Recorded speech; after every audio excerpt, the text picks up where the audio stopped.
Hi, my name's Tom Meitzel. I'm a licensed real estate broker in the state of Wisconsin, and welcome to our seller video series.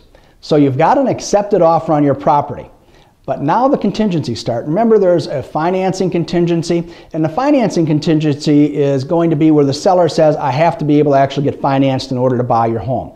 Very few people buy homes with cash. They do, but it doesn't happen on a regular basis. Most people are going to need financing.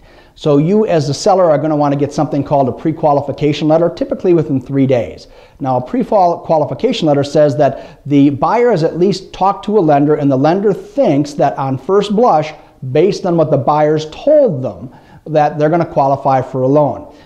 Once you have that, then the buyer's lender is going to start doing the underwriting process and verifying the information they got to make sure that the person actually does qualify for the loan. The other contingency you're going to see is the inspection contingency, and this one will trip up a lot of sellers.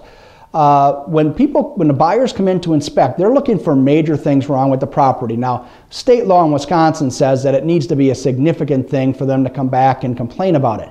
My experience has been, especially in today's market where buyers are more aggressive and sellers are having to be a little more flexible, the buyers will use the inspection basically as a renegotiation tool. So don't be surprised if the buyer comes back with some nitpicky things, maybe even some significant things that they're going to want you to fix as part of the inspection. Now, keep in mind that if there's something significantly wrong that you didn't know of, you have two choices. You either have to fix it and the deal continues, or you may have to disclose it on your property condition report in order to protect yourself legally. And at that point, you might as well fix it, because then the new buyers are going to know there's a problem and they're going to want you to fix it anyway. But keep in mind that the inspection contingencies, depending on the inspector, can be pretty straightforward. They can also be pretty detailed, and they may ask for a lot of different things, everything from electrical updates, plumbing updates, different things. But legally, they're only supposed to ask for the major items.